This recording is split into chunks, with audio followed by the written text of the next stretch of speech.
Welcome back to the Nighthaunt Tactics Series, Episode 4. I'm Matt the Mayor Tyrrell. I'm going to take you through the lore of the Underworlds today with the Nighthaunt lore. So we're going to bring that up now. So we've got, the first one we've got is Soul Cage. The Soul Cage has a casting value of 6. If successfully cast, pick an enemy unit within 12 inches of the caster that is visible to them.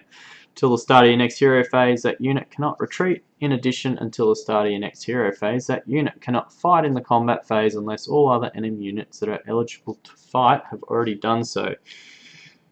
Worth taking note, this actually has been FAQ'd since this rule was written. FAQ now states that the unit fights at the end of the combat phase, no matter whether they are the last model unit in their army to fight or however it is, but now it's just they fight last. Whereas the way it's worded here is if they only had, say, 2 units in combat and the other units fought, then this unit could have fought, but now they've reworded it. Now this is quite a really good spell for us. It means it holds your opponent in combat, especially if you're taking battalions such as Shrieker Host, where they have to take battle shock tests, or if you just want to keep their units in combat, if they have a retreat and charge kind of ability or anything like that, this just negates all that, or it could stop them from retreating onto an objective or whatever it is, and even just making them fight last can be really good, especially if it's a unit that can pump out a lot of damage and you decide to charge a heap of units into them. This is quite a good little ability, little spell. Something I always look at taking in one of my lists, behind probably Shade Mist, but we'll get to that in a minute. But yeah, this one's fairly decent to take. So the next one is Spirit Drain. Spirit Drain has a casting value of 4. If successfully cast, pick an enemy model within 18 inches of the cast that is visible to them. Roll a number of dice equal to that model's wound characteristic. For each 6+, that model's unit suffers 1 mortal wound. This is okay. It's not great. The fact that it only casts on a 4 makes it really good, but on average, if you cast it at a 6 wound hero, you're only going to be doing 1 mortal wound on average. With the new giants coming out that have 36 odd wounds, you might get 6 mortal wounds, so it might end up being a little bit better. Who knows? But at this stage, I think Spirit Drain's something that if you're... I think there's better options. So the next one is Lifestealer. Lifestealer has a casting value of 7. If successfully cast, pick an enemy unit within 12 inches of the caster that is visible to them. That unit suffers D3 mortal wounds. For each mortal wound suffered by the enemy unit, you can heal 1 wound allocated to the caster. So this one's actually quite good. It's good at keeping your casters alive. Just a good little way to... Another option of healing models. As I've already spoke about in previous episodes, we have quite a big good access to healing as it is, so even adding this to it makes it quite good. You might be able to throw this on, who knows, anything really. The only thing is you probably wouldn't take it on some of your heroes that only have 1 cast, because you're then losing out on their better casting abilities and spells. So yeah, it's situational, but can be quite good. It's just another good way of doing D3 mortal wounds to an enemy unit. So the next one is Reaping Scythe. Reaping Scythe has a casting value of 4, so another low casting value, which is good.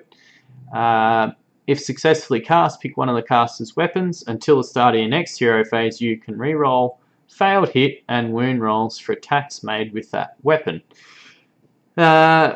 With most of our casters having pretty crappy weapons, it's normally not that good.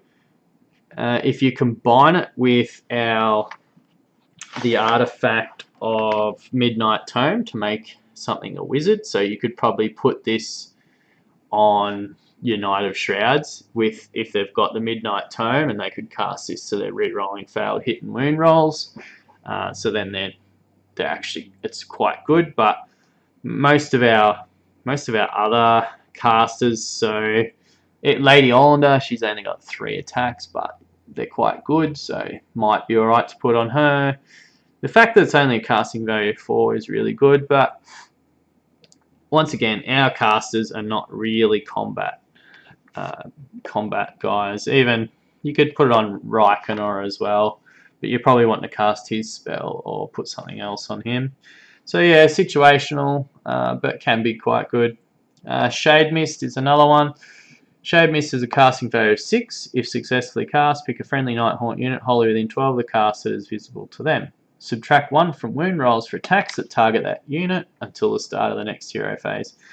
Now this, until the start of your next hero phase. This is one that I always take, and Shade Mist is probably something I recommend everyone takes, especially if you have some sort of defensible unit. I normally have a unit of 9 Spirit Hosts, so I cast it on them and then just make them, push them up the board and sit my heroes behind them and use them as a screen.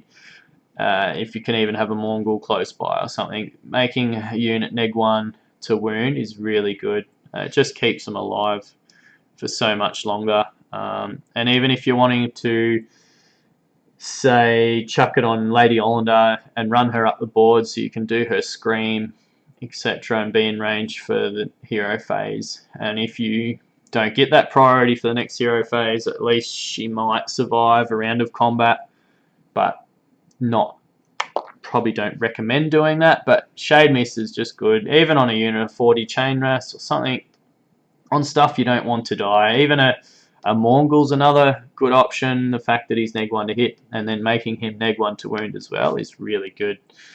So Shade Mist I recommend don't leave home without. It's a really good one. And last but not least, the Spectral Tether. Spectral Tether has a casting value of 6. If successfully cast, pick a friendly Nighthaunt hero within 12 of the cast. Heal D3 wounds that have been allocated to that unit. Just another healing spell. I don't know whether you take this over Lifestealer. Not sure, but I guess it's good if your opponent's had first turn and they've managed to take wounds off a hero that's at the back of the board, or something with shooting or spells or whatever it is. It's just a good little way of being able to heal up, and because normally you're probably not in range to be casting other spells anyway. But personally, I'm probably taking Shade Mist or Soul Cage or whatever it is in front of this anyway, or just casting the War Scroll spells. This could be, if you took the Midnight Tome on something, you might want to take this on that same hero and then use them around the board and heal themselves or whatever it is. But yeah, look, Spectral Tether's good, but situational. So that'll take us to the end of the Laws Tactics show. So I'd like to thank you again for watching. I'd like to thank David Blenner and Nick Wilson for their patronage, and also if you enjoy the video, please leave a comment, like and subscribe.